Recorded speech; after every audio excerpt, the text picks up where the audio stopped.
Jain friend, चलिए आपका स्वागत है अपने यूट्यूब चैनल एग्जाम रोड पे। हाँ दोस्तों, जैसा कि आप लोगों को हम बता दें, क्या दोस्तों, कक्षा 12 किसके लिए, कक्षा 12 के जो विद्यार्थी हैं दोस्तों, उनके लिए हम बहुत इंपॉर्टेंट टॉपिक लेके आए हैं दोस्तों। और बहुत इंपॉर्टेंट क्वेश्चन है जो आपके एग्जाम के लिए दोस्तों बहुत इंपॉर्टेंट है।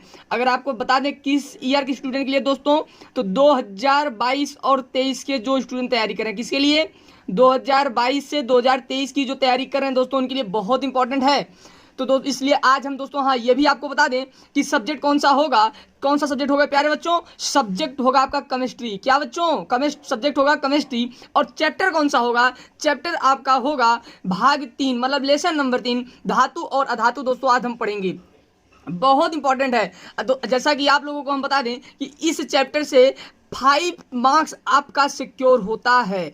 5 मार्क्स बस दोस्तों अच्छे से पढ़ के जाएंगे तो आपका एक, वैसे तो देखेंगे तो ये आपका 10 मार्क्स का आता है, 5 से 10 मार्क्स का आता है। लेकिन अभी हम आपको जो बताने जा रहे हैं इसमें से 5 मार्क्स आपका एकदम 5 मिनट में दोस्तों कंप्लीट हो जाएगा। तो चलिए स्टार्ट करते हैं अपने टॉपिक को। और एक बार हाँ आपको याद दिला दें कि जैसा कि आप लोगों को पता है, इसका पीडीएफ बिल्कुल मुफ्त, क्या दोस्तों, बिल्कुल मुफ्त। अगर आपको इसका पीडीएफ चाहिए तो आप हमारे टेलीग्राम चैनल को ज्वाइन करिए और वहां से पीडीएफ को प्राप्त करिए और अच्छे से आप लोग पढ़िए। पढ़ना तो है ही है दोस्तों, पढ़ना तो है, उसके साथ साथ आपको टॉपर भी बनना है। तो चलिए आपको बताते हैं अपना क्वेश्चन नंबर फर्स्ट दोस्तों। बोलता क्या है? धातु। धातु क्या होते हैं दोस्तों? आपका डिफिनेशन पूछता है धातु क्या होता है। धातु वे पदार्थ जो इलेक्ट्रॉनों का परित्याग, क्या, इलेक्ट्रॉनों का परित्याग करके धनायन बनाने की प्रवृत्ति रखते हैं। क्या दोस्तों? इलेक्ट्रॉनों का परित्याग मतलब इलेक्ट्रॉन को त्याग कर धनायन बनाने की प्रवृत्ति रखते हैं, उन्हें हम धातु कहते हैं। और दोस्तों याद दिलाएं कि धातु को आवर्त सारणी में बाएं तरफ रखा जाता है। कहाँ दोस्तों? बाएं तरफ रखा जाता है। फॉर एग्जाम्पल अगर आपको देगा सोडियम, तो सोडियम दोस्तों आपको पता है किस नंबर पे आता है? 11 नंबर पे आता है। तो अगर सोडियम का आप इलेक्ट्रॉनिक कॉन्फ़िगरेशन करेंगे तो आपका आएगा 281, क्योंकि 11 नंबर पे आता है। तो 2 और 8 मिलके क्या हो जाएंगे? 10, और 10 एक 11। कहने का मतलब इसका एटॉमिक नंबर हो गया 11। तो Na प्लस इलेक्ट्रॉन माइनस। आपको बता दें दोस्तों, कोई भी एलिमेंट होता है वो स्टेबल होना चाहता है, तो ये भी अपना स्टेबल होने के लिए एक इलेक्ट्रॉन को माइनस कर दिया, बोले तो किसी को दान में दे दिया।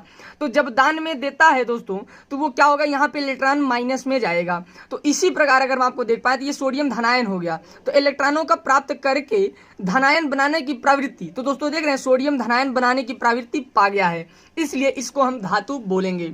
अगर आपको इसी प्रकार याद दिलाएं मैग्नीशियम का, Mg +2 इलेक्ट्रॉन माइनस। आपको जैसा कि याद दिला दें कि पूरा एलिमेंट अपना ऑक्टेट कंप्लीट करना चाहता है, चाहे जो एलिमेंट हो दोस्तों, अपना वो ऑक्टेट कंप्लीट करना चाहता है। तो 2 8 2 मतलब कि 282, तो यही 2 इलेक्ट्रॉन अपना बाहर फेंक देगा, तो हमारा हो गया 28। तो मैग्नीशियम धनायन बन गया दोस्तों। ये भी हमारा क्या हो गया? धातु हो गया। तो चलिए अब हम चलते हैं अपने क्वेश्चन नंबर 2 पे। अधातु क्या होता है दोस्तों?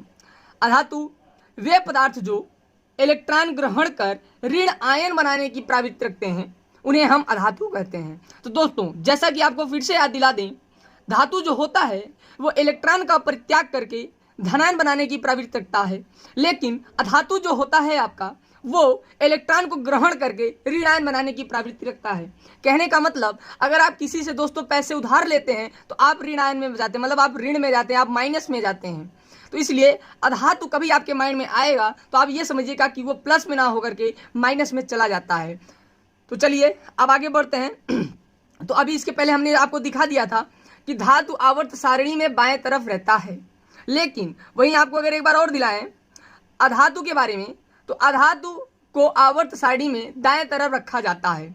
आप जितने भी अधातु देखेंगे उन सबको दोस्तों दाएं तरफ ही रखा जाएगा और धातु को बाएं तरफ रखा जाएगा। तो चलिए अब इसका कुछ हम एग्जांपल भी समझ लेते हैं। हाँ दोस्तों, तो जैसे हमारे यहाँ पे दिया है क्लोरीन प्लस इलेक्ट्रॉन माइनस।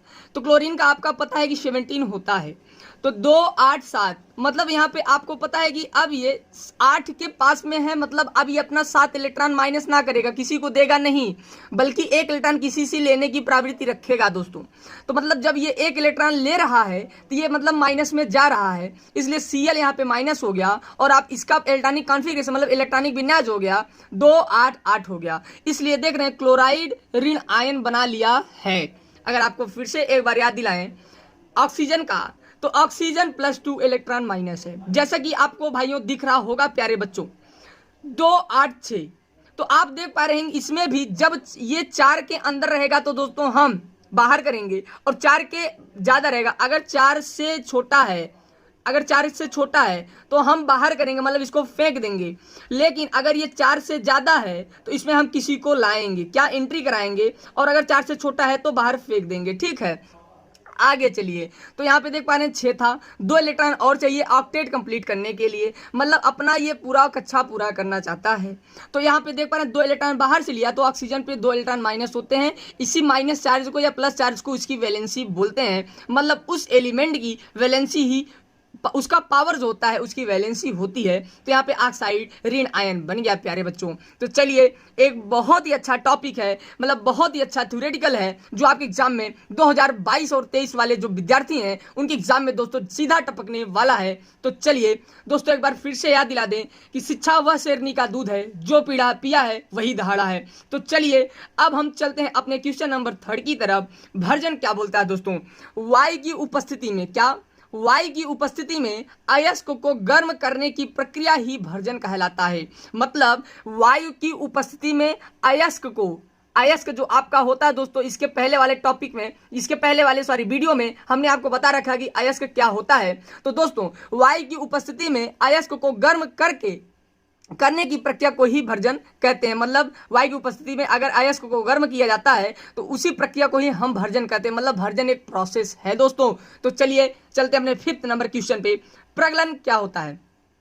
धातु ऑक्साइडों को उच्च ताप पर अपचयित करके धातु प्राप्त करने की प्रक्रिया, जिसमें धातु पिघली हुई अवस्था में प्राप्त होती है, प्रगलन कहलाता है। तो दोस्तों देखिए अच्छे से समझिएगा, कोई धातु होगा उसको उच्च मतलब हाई टेम्परेचर पर अपचयित करेंगे तो धातु प्राप्त करेंगे, मतलब उसको अपचयित करके धातु प्राप्त करने की जो प्रक्रिया होगी और उसे ही हम क्या बोलेंगे? प्रगलन बोलेंगे दोस्तों। लेकिन प्रगलन की जो प्रक्रिया होती है उसमें धातु पिघली हुई अवस्था में प्राप्त होती है दोस्तों। और आपके बोर्ड एग्जाम में यह क्वेश्चन ऑब्जेक्टिव में पूछा गया है कि प्रगलन की इस प्रक्रिया में धातु किस अवस्था में प्राप्त होता है? तो दोस्तों पिघली हुई अवस्था में प्राप्त होता है।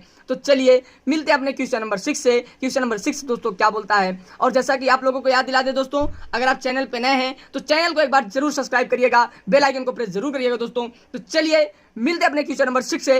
ये क्या बोलता है? धातुमल। तो दोस्तों अधात्रि और गालक के साथ बना हुआ, क्या?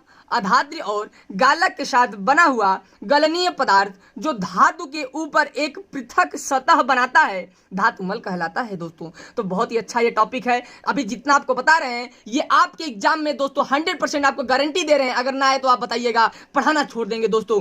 एग्जाम रोड पढ़ाना छोड़ देगा अगर आपके एग्जाम में ये क्वेश्चन ना टपक जाए। केमिस्ट्री में दोस्तों एकदम पूरा आपको बताते हैं 70 में से 70 आप लाके रहेंगे। तो चलिए अब मिलते हैं क्वेश्चन नंबर 7 से। धातु कर्म क्या होता है दोस्तों? क्या? धातु कर्म। तो धातु कर्म क्या होता है? अयस्क से शुद्ध धातु प्राप्त करने की क्रिया को, क्या दोस्तों? अयस्क से शुद्ध धातु अगर प्राप्त करने की क्रिया को ही हम धातु कर्म कहते हैं। तो आइए अब मिलते हैं अपने क्वेश्चन नंबर 8 से दोस्तों। ये क्या कहता है इसको भी थोड़ा बहुत हम देख लेते हैं, उसके बाद आगे बढ़ते हैं। क्वेश्चन नंबर 8, मिश्र धातु क्या होता है? 2 या 2 से अधिक धातुओं के समांग मिश्रण को ही मिश्र धातु कहते हैं। क्या दोस्तों? 2 या 2 से अधिक धातुओं के समांग मिश्रण के, दोस्तों याद रखिएगा, विषमांग मिश्रण को नहीं।